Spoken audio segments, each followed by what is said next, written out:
Don't be dramatic, Benjamin. It's just one night with my CO. That's what my wife said at dinner. I looked at her and said, okay. She smiled, thinking she'd won.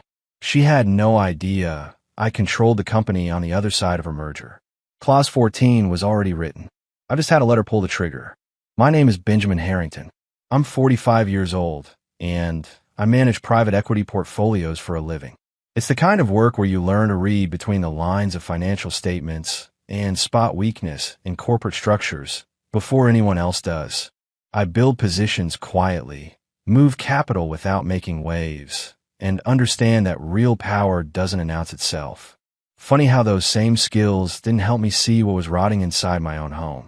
The real fracture in our lives started 7 months ago. My son Lucas, who's 15 now, was in the passenger seat when Cassandra ran a red light on Madison Avenue. She was texting someone. Later, I found out it was Preston, her CEO, confirming dinner plans while our son sat 3 feet away from her. The Escalade that T-boned them on the driver's side sent Lucas through a nightmare of surgeries, steel rods, and rehabilitation centers that still haven't given us good news. He's in a wheelchair now. Might be forever. Cassandra walked away with broken ribs, bruises that faded in weeks, and a concussion that somehow didn't shake loose her ability to lie. She told the police she'd glanced at the navigation. She told me she was distracted by a client call. She told our insurance company she'd been adjusting the radio. Every version of the story was different, but none of them mentioned Preston's name. But Lucas knew. He'd seen the screen light up in her hand.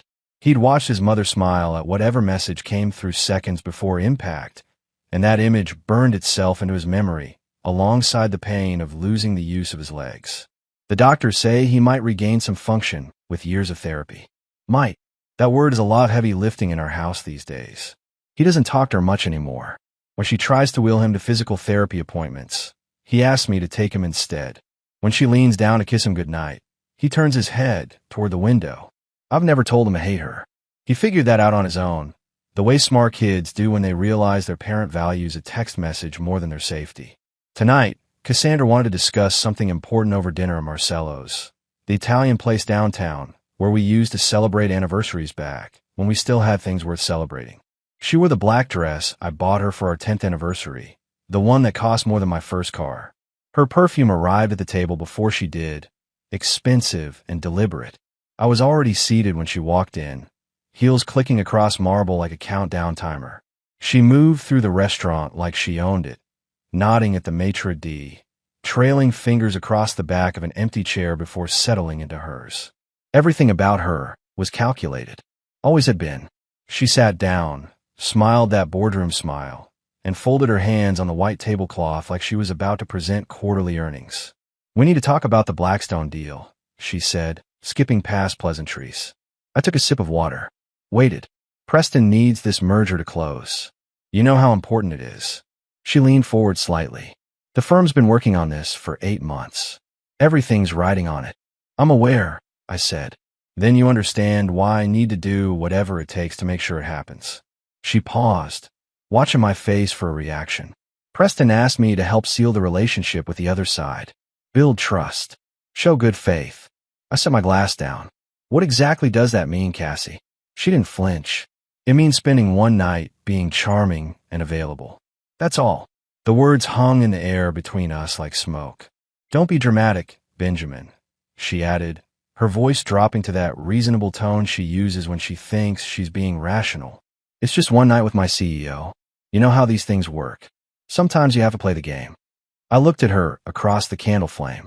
Really looked, the way you study something you're about to lose. Watched the light catch in her eyes. Watched her lips press together as she waited for me to protest, to make a scene, to give her an excuse to paint me as unreasonable. Okay, I said. She blinked. That wasn't the reaction she prepared for. I could see it in the way her shoulders shifted, the way her hand hesitated before reaching for her wine glass. So we're good? She asked. I nodded slowly. Sure, we're good. But we both knew I was lying. Cassandra left the restaurant thinking she'd won. I could see in the way she walked, shoulders back, chin up, moving through the parking lot like she just closed a major deal. She didn't kiss me goodbye, just touched my shoulder, said she'd be home tomorrow afternoon, and slid into her Mercedes. I watched her taillights disappear into traffic, then sat in my car for 10 minutes, staring at nothing. The drive home took 20 minutes. Lucas was still awake when I walked in, his wheelchair positioned by the living room window where he'd been watching the street. He did that sometimes, waiting for me to come home, not because he was worried, but because sitting alone in the silence of this house had become unbearable for him. "Where's Mom?" he asked. I hung my keys on the hook by the door. "Working late." "She's not working," he said flatly. His voice had that edge it gets when he knows he's being lied to. "She's with him, isn't she? That guy from her office." I walked over and sat on the couch across from him. "Yeah." Lucas nodded slowly, his jaw tight. "I knew it. I've known for months." He turned his wheelchair to face me fully. "Dad, I need to tell you something." "I'm listening." "The accident," he began, his hands gripping the armrests. "Mom was texting when we got hit. I saw her phone. She was smiling at whatever he sent her. She didn't even see the light turn red." The words hit harder than I'd expected, even though I'd already suspected the truth. Hearing it from Lucas, seeing the anger in his 15-year-old eyes, made it real in a way police reports never could. "I hate her for it," he continued, his voice breaking slightly. "She took everything from me. Swimming, basketball, just walking down the hallway at school like a normal person. And she did it because some message from her boss was more important than watching the road. I didn't tell him not to hate her. Didn't offer empty comfort about forgiveness or healing. Sometimes a father's job isn't to fix his son's pain. It's to witness it." "I know," I said quietly. "Are you going to do something about it?" Lucas asked. "Or are you just going to let her keep destroying this family?" I looked at my son, this kid who'd been forced to grow up too fast, who'd lost his childhood to metal rods and physical therapy because his mother couldn't put down her phone. "I'm already doing something," I told him. "I've been for weeks." His eyes narrowed.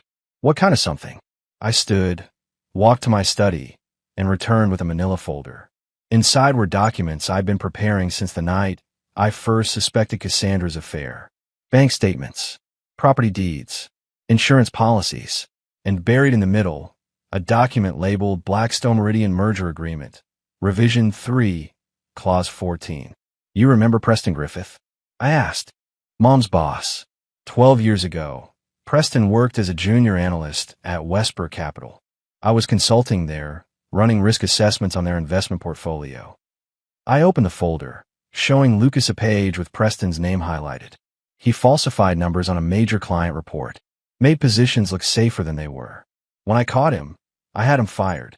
Lucas's eyes widened. So this whole thing with Mom was his way of getting back at me. Except he doesn't know that I know who he is. Doesn't know I've been waiting for him to make exactly this kind of mistake. I pulled out another document, pointing to a specific clause. 3 weeks ago, I added language to the Blackstone merger agreement. Any ethical breach by key figures gives the counterparty the right to terminate immediately. And Mom sleeping with Preston counts as an ethical breach, Lucas said, understanding dawning across his face. More than that, I'm on the advisory board for Meridian Capital, the company Cassandra's firm is trying to merge with. I closed the folder. She just handed me every piece of ammunition I need to destroy both of them. Lucas was quiet for a moment, processing. Then he looked up at me with something I hadn't seen in his eyes since the accident. "Hope." "When?" he asked. "Tomorrow morning," I said. "When she wakes up thinking she won." I slept better that night than I had in months. Not because I was at peace, but because I'd finally stopped waiting for permission to act. Lucas stayed up late with me, watching as I drafted the formal compliance notice that would detonate Cassandra's world at exactly 7:58 a.m. The notification went out automatically, triggered by a timer I'd set 3 weeks ago when I first inserted Clause 14 into the merger documents. Cassandra had initialed every page without reading them, too busy scrolling through messages from Preston to notice what she was signing. By 8:15 a.m., my phone started ringing. I ignored it, made breakfast instead, scrambled eggs and toast for Lucas while he scrolled through his tablet, monitoring the financial news feeds where the first whispers of trouble were already surfacing. "Dad," he said, looking up. "Bloomberg just posted something about Blackstone postponing integration talks." "Good," I replied, sliding his plate across the table. At 8:47 a.m., Cassandra called. I let it go to voicemail. She called again, then again. On the fourth attempt, I answered. "What the hell did you do?" Her voice was razor wire, tight and cutting. "Good morning to you too," I said calmly. "Don't play games with me, Benjamin. Preston is losing his mind. The Blackstone acquisition is finished. Who the hell is your husband?" Her words came out in a rush, frantic and sharp. "He keeps screaming that question at me. What does he mean? What did you do?" I took a sip of coffee, let her panic fill the silence for a few seconds. "I didn't do anything, Cassie." "You did. What are you talking about?" "Meridian Capital. The company your firm is trying to merge with." I kept my voice level, factual. "I'm on their advisory board. Have been for 6 years. You'd know that if you'd ever bother to ask what I actually do for a living instead of assuming I was just some boring portfolio manager shuffling papers." The silence on her end was absolute. "Clause 14, I continued. Ethical breach by key figures gives the counterparty unilateral termination rights. You sleeping with Preston while negotiating a deal where I'm advising the other side qualifies as exactly that kind of breach. Congratulations. You just killed an 8-month negotiation. You son of a..." She started, but I cut her off. "And before you start making threats, you should know that everything is documented. Timestamped messages, hotel receipts, even that text you sent me from room 927 at the Waldorf. It's all part of the compliance filing now." I could hear her breathing, harsh and shallow. "This isn't over," she hissed. "Yes, it is," I said. "Check your health insurance portal when you get a chance. You'll find your coverage has been modified." I hung up before she could respond. Lucas looked at me from across the table, his eyes bright with something that looked like pride. "How long before she realizes what else you did?" "About an hour," I said. "Give or take." At 9:30 a.m., my lawyer called to confirm that the separation papers have been filed. At 10:15, Cassandra's assistant tried reaching me on behalf of her boss. At 11 o'clock, Preston Griffith's office left a voicemail threatening legal action. I deleted it without listening to the whole thing. By noon, Lucas and I were at his physical therapy appointment, going through the same painful routine we'd done 3 times a week for 7 months. Watching him struggle to regain sensation in his legs, seeing the determination on his face despite the odds, reminded me why I'd done this. Not for revenge, for justice. And we were just getting started. The fallout came faster than I'd anticipated. By the next morning, Cassandra's face was all over the business news, not by name but by implication. Sources close to the failed Blackstone merger site, internal conflicts of interest, read one headline. Meridian Capital pulls out citing ethical concerns, read another. I was in my home office when Lucas wheeled in, holding his tablet. "Dad, you need to see this," he said, turning the screen toward me. It was an internal email from Cassandra's firm, leaked to a legal blog I'd never heard of. The subject line read, "Emergency Ethics Review, Senior Partner Conflict." I scanned the contents. Her firm was launching an investigation. Partners were being interviewed. Clients were being contacted. Someone had moved fast, and it wasn't me. "Who leaked this?" Lucas asked. "I don't know," I admitted, "but I'm about to find out." My phone buzzed. A text from an unknown number. "We should talk. Coffee at Greystone in an hour. DK. Diane Kepler." The new managing partner at Cassandra's firm, the woman who'd taken over operations 6 months ago after the previous leadership retired. I'd met her exactly twice, both times at firm holiday parties where Cassandra had barely introduced us before moving on to more important people. I texted back, "I'll be there." Lucas frowned. "You think it's a trap?" "No," I said. "I think it's an opportunity." An hour later, I sat across from Diane at a corner table in Greystone Cafe, a place too public for anything truly underhanded, but private enough for honest conversation. She was in her late 50s, sharp-eyed and precise, wearing a gray suit that probably cost more than most people's monthly rent. "Thank you for coming," she said, stirring her espresso. "You have information I want," I replied. "So let's skip the small talk." She smiled slightly. "Direct. I like that." She pulled a folder from her briefcase and slid it across the table. "I've been feeding you information about Cassandra for 4 years." I opened the folder. Inside were copies of emails, meeting notes, performance reviews, all documenting Cassandra's increasingly questionable decisions. Things I'd never seen before, details I hadn't known. "Why?" I asked. "Because your sister and I went to law school together," Diane said simply. "Margaret asked me to keep an eye on Cassandra when she joined the firm. Said she had concerns about her ethics." I agreed. "My sister Margaret. who'd passed away 3 years ago from cancer, who'd warned me about Cassandra before we got married, told me she saw red flags I've been too and love to notice. Margaret asked you to watch my wife. She asked me to watch out for you, Diane corrected. And when I saw what Cassandra was doing, who she was becoming, I made sure you had access to the information you'd need if things went south. She tapped the folder. Every questionable client interaction, every ethical shortcut, every time she threw someone under the bus to advance her career. I looked at the documents again, seeing them in new light. You've been planning this. No, Diane said. You've been planning this. I've just been making sure you had the ammunition. She leaned forward. Cassandra doesn't know it yet, but the firm is going to ask for her resignation by end of week. The ethics investigation is real, and it's going to find things that make the Preston situation look minor. Like what? Like stealing your intellectual property 3 years ago, she said. That risk assessment framework you developed? The one you showed her for feedback? She filed it under the firm's name and built her entire practice around it.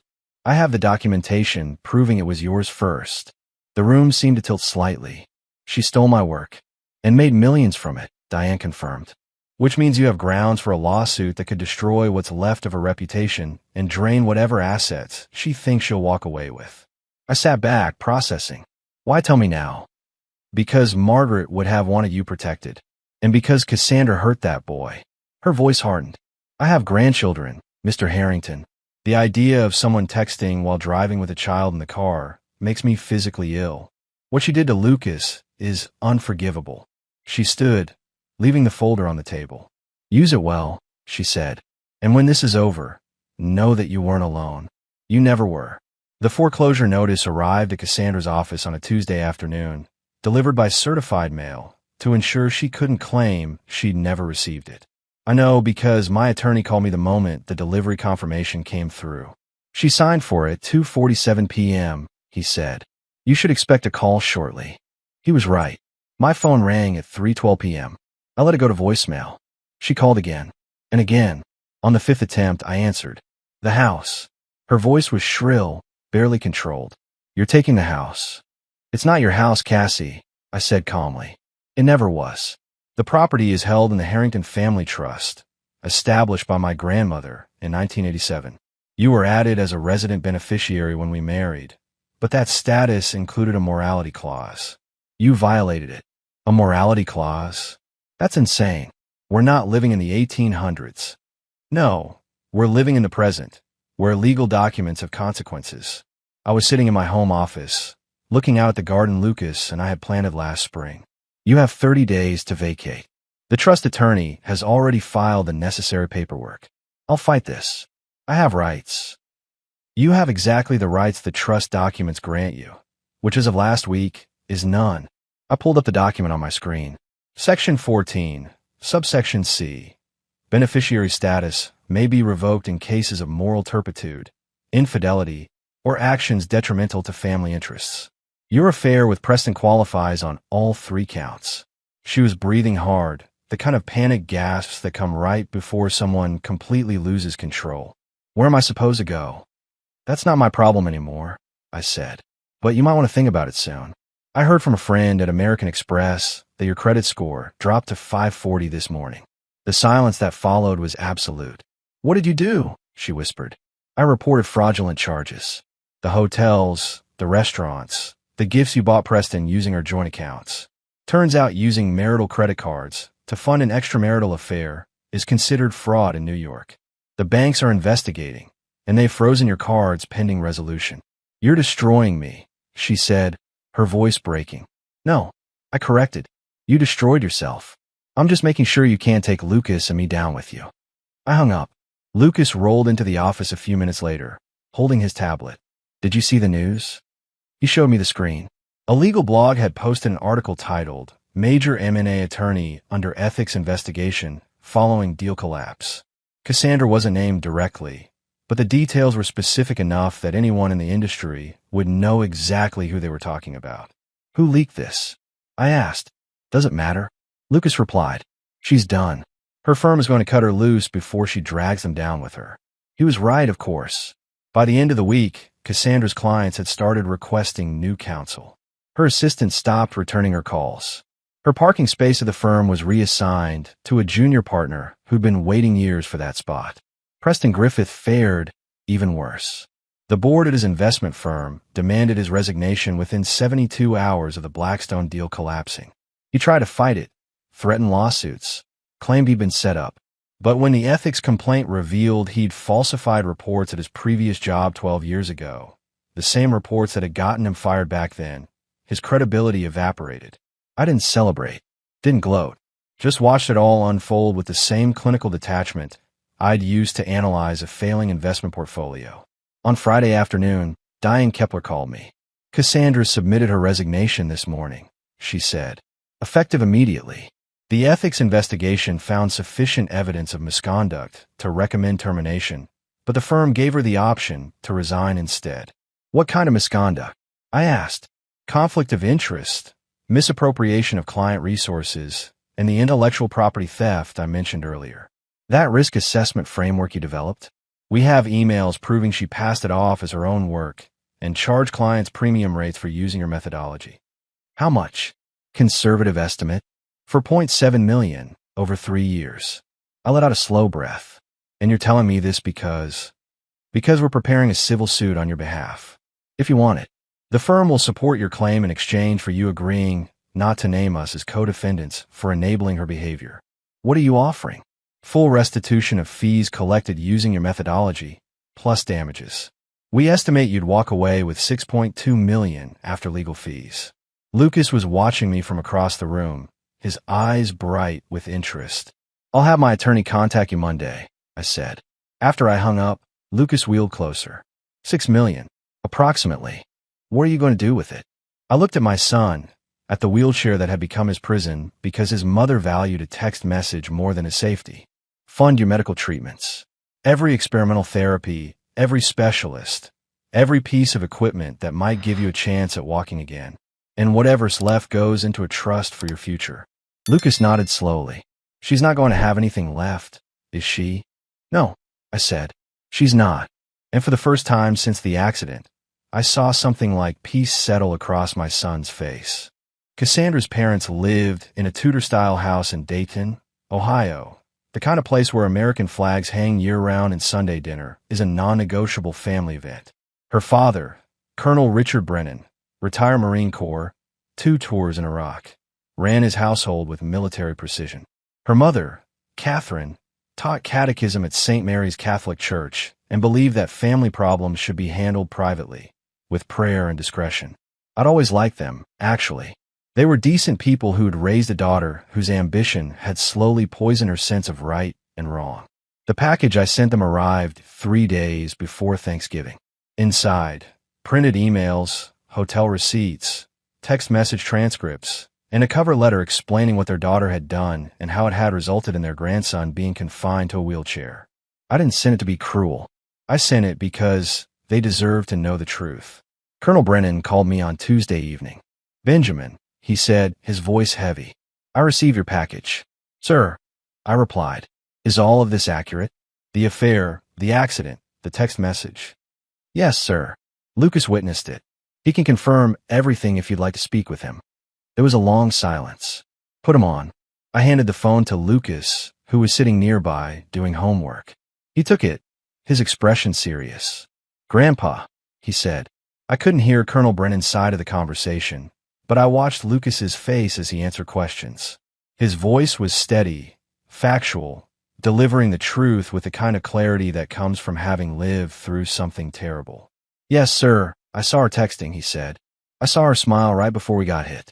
I know it was a message from her boss, because I saw his name on the screen. More silence as he listened.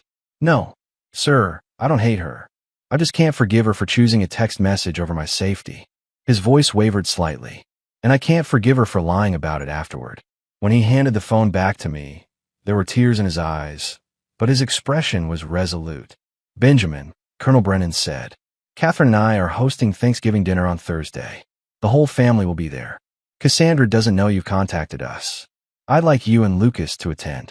Sir, I don't think it's not a request, he interrupted. My daughter needs to face what she's done, and she needs to do it in front of the people who raised her to know better. I looked at Lucas, who nodded. We'll be there. I said. Thursday afternoon, Lucas and I drove the 7 hours to Dayton. We arrived at the Brennan house just after 4 p.m., the smell of roasting turkey thick in the cold November air. Cars lined the street. Cassandra's brother, her 2 sisters, various cousins, and in-laws. Colonel Brennan met us at the door, shook my hand, then bent down to embrace Lucas. "Good to see you, son," he said quietly. "You've grown." "Hard to tell from down here," Lucas replied, gesturing to his wheelchair. The colonel's jaw tightened, but he said nothing. Cassandra was in the living room when we entered, holding a glass of wine, laughing at something her sister had said. She froze when she saw us, the wine glass trembling in her hand. "Ben, Lucas, what are you doing here?" "I invited them," Colonel Brennan said, his voice carrying across the room. "Everyone, please take your seats in the dining room. We need to have a family conversation before dinner." The room went silent. Cassandra's face drained of color. "Dad, what's going on?" "Sit down, Cassandra," he said. "Now." The family gathered around the long dining table, 23 people in total, all watching as Colonel Brennan stood at the head and placed my package of evidence in the center of the table. 3 days ago, Benjamin sent me documentation proving that my daughter has been having an affair with her boss. He began, his voice steady but cold. That affair led to her texting while driving, which resulted in an accident that put my grandson in a wheelchair. She then lied about the circumstances to everyone, including the police and her own family. Cassandra started to stand. "Dad, you don't understand. Sit down." The colonel's voice was thunder. She sat. He opened the folder, began reading excerpts.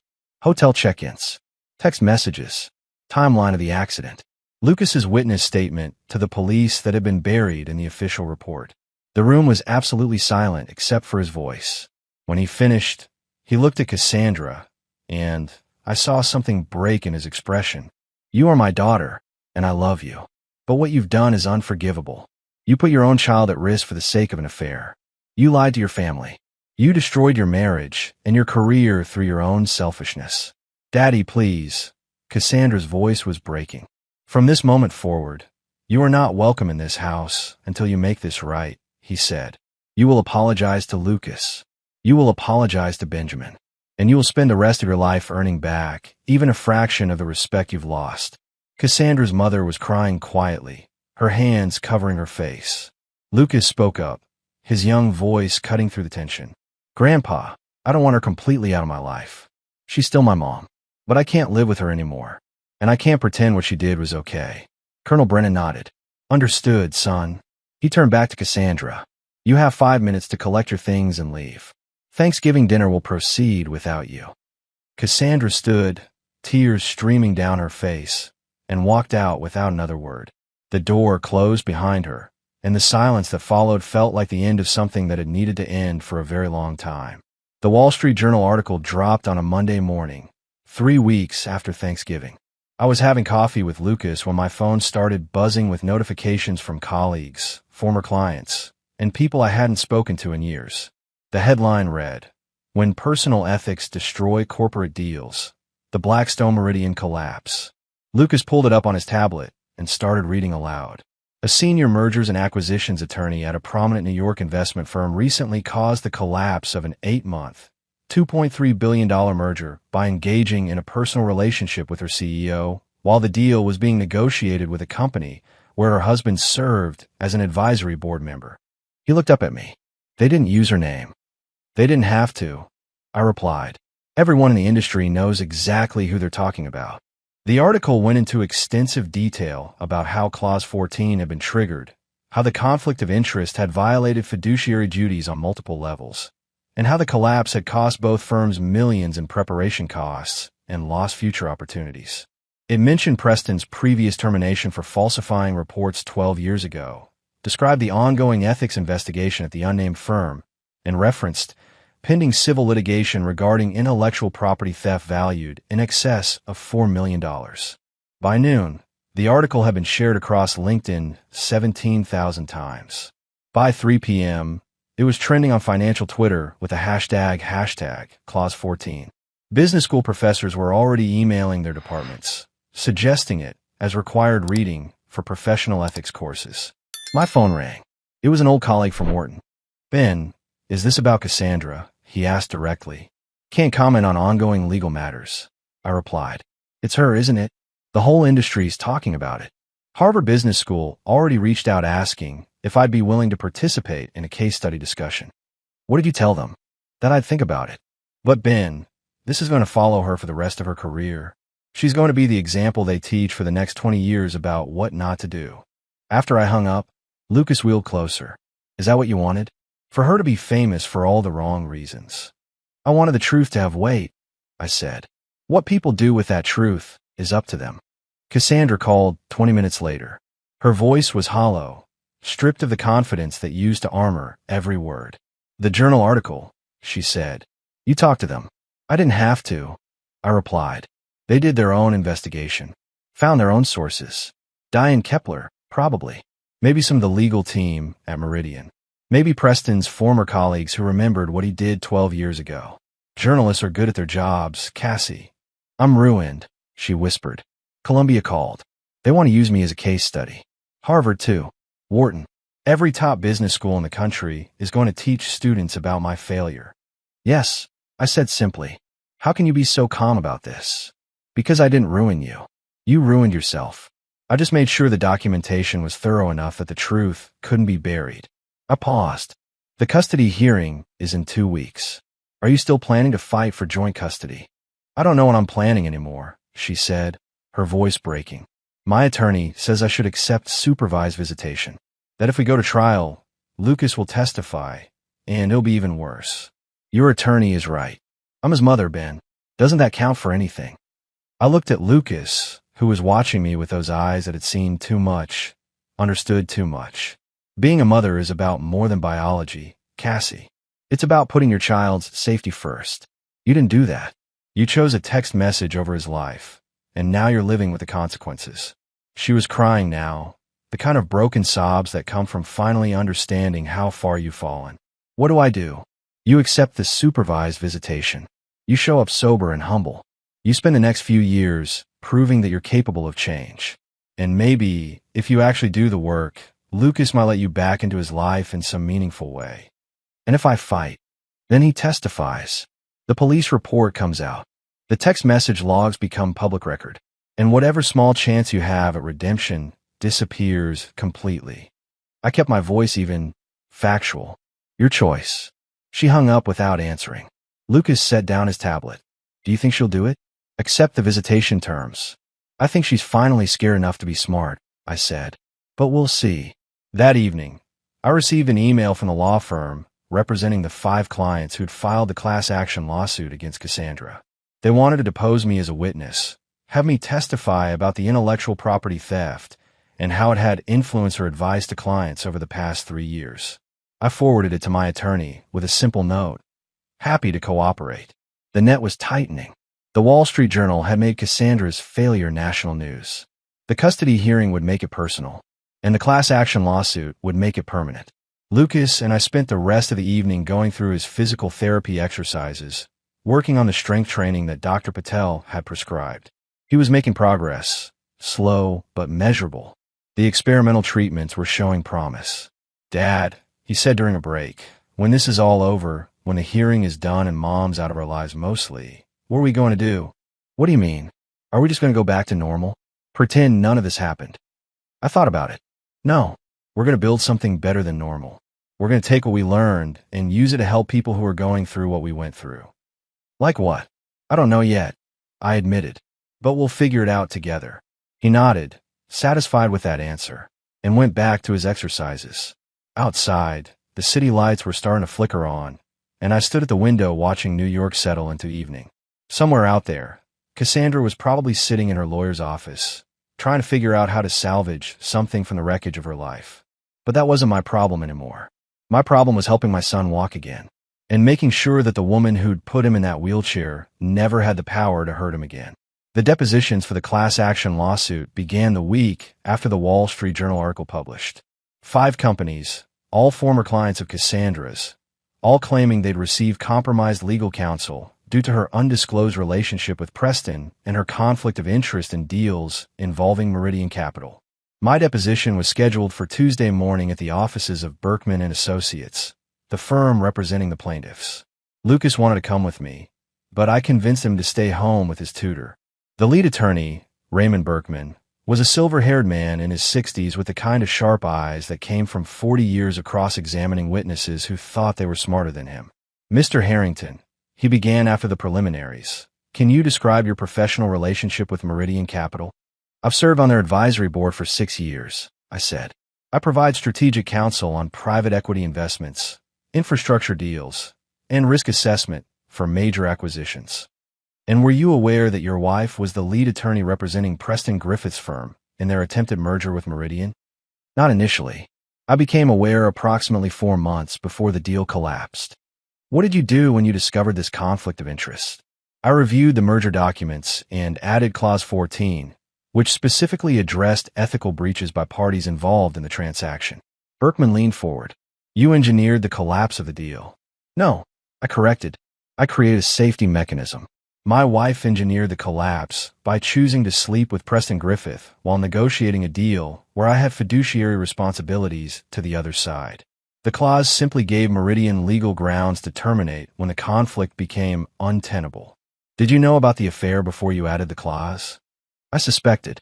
I confirmed it about 3 weeks before I modified the documents. And you didn't disclose this to Meridian's board? I disclosed the existence of a potential conflict. I recommended they review all relationships between negotiating parties. They chose to include the ethics clause as a protective measure. Berkman made notes. Let's talk about the intellectual property theft. When did you first develop the risk assessment framework that your wife later claimed as her own work? I pulled out a folder I prepared. 3 years ago. I have timestamp files, email drafts, and notes from initial development. I shared the preliminary framework with Cassandra for feedback. She filed it with her firm 2 weeks later, claiming she developed it independently. How much did she earn using your methodology? According to the financial records her firm provided during discovery, approximately $4.7 million in fees over 3 years, charged to clients specifically for risk assessments using what she called her proprietary framework. And you never received compensation for this? Not a dollar. I didn't even know she was using it until Diane Kepler showed me the internal billing records 6 weeks ago. The deposition continued for 3 hours. They asked about specific deals, specific clients, specific instances where Cassandra's advice might have been influenced by her relationship with Preston or her desire to protect the intellectual property she'd stolen from me. I answered every question with documentation, emails, timestamps, financial records, the paper trail I've been building for years, not knowing I'd need it, but understanding that in business, you always protect yourself with evidence.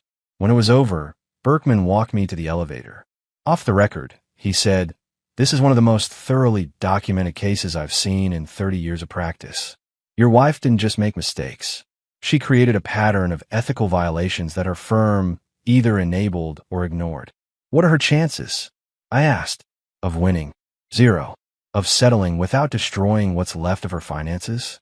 Maybe 20% if she's smart and her attorney can negotiate quickly. He paused. The firm's insurance company already denied coverage. Morality clause in her professional liability policy. She's going to be paying this out of pocket. How much are the plaintiffs seeking? $3.2 million in damages, plus legal fees. We'll probably settle for $2.8 if she agrees quickly. If she fights, we'll take her to trial and get the full amount plus punitive damages. I nodded. Thank you for your time. Mr. Harrington, he said as the elevator doors opened, I have a son. If someone had hurt in the way your wife hurt Lucas, I'd have done a lot worse than what you did. What you did was methodical, legal, and completely justified. I hope the custody hearing goes your way. The elevator doors closed before I could respond. When I got home, Lucas was in the living room working with his physical therapist, a woman named Dr. Rebecca Simmons who'd been with us since the beginning. How'd it go? He asked, taking a break. Good. The plaintiffs have a strong case.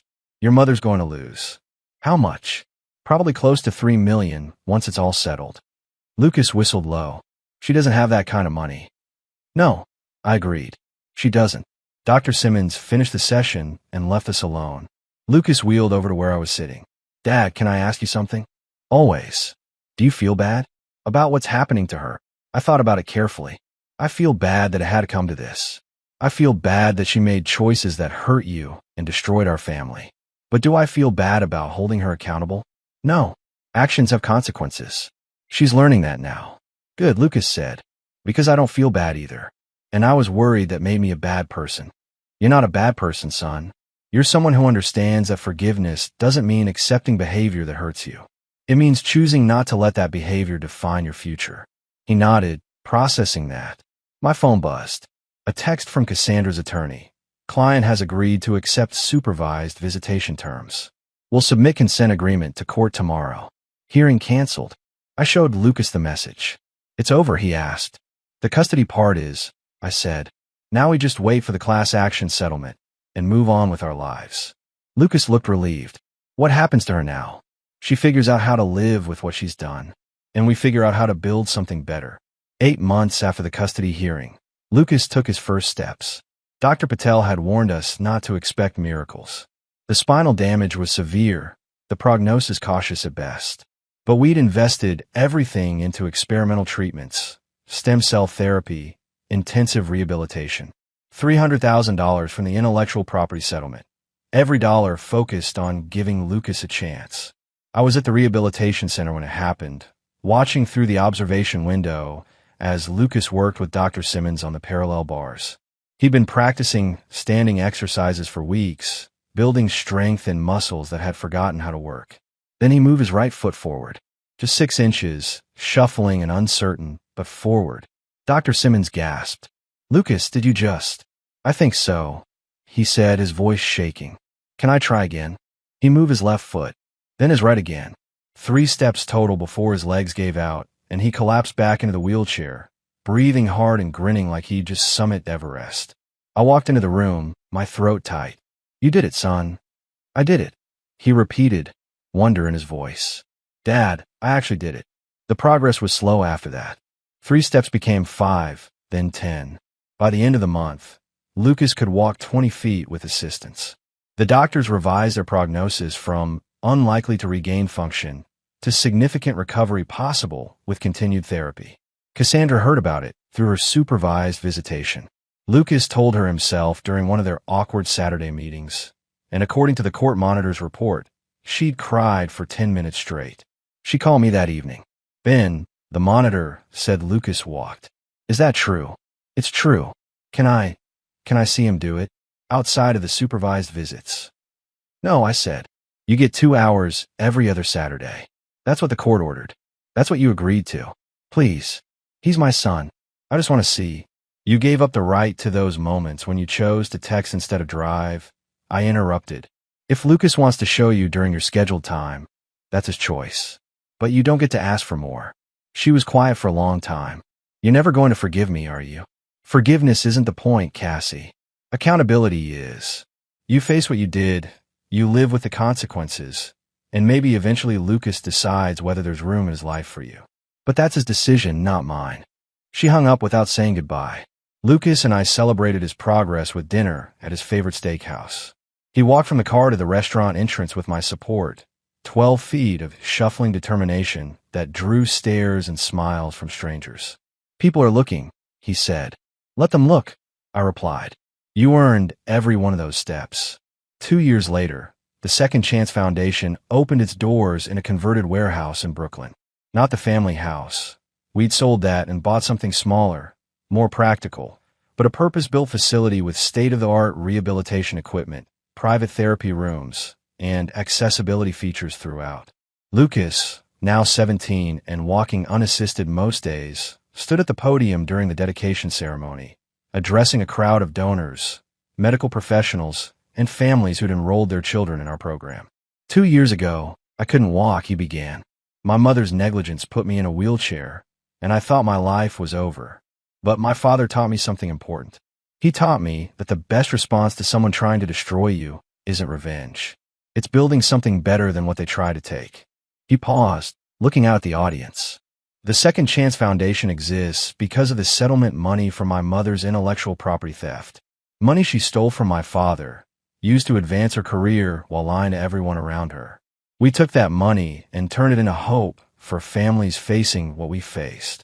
I watched from the side of the stage as Lucas described the programs, free physical therapy for children with spinal injuries, experimental treatment access, family counseling, educational support.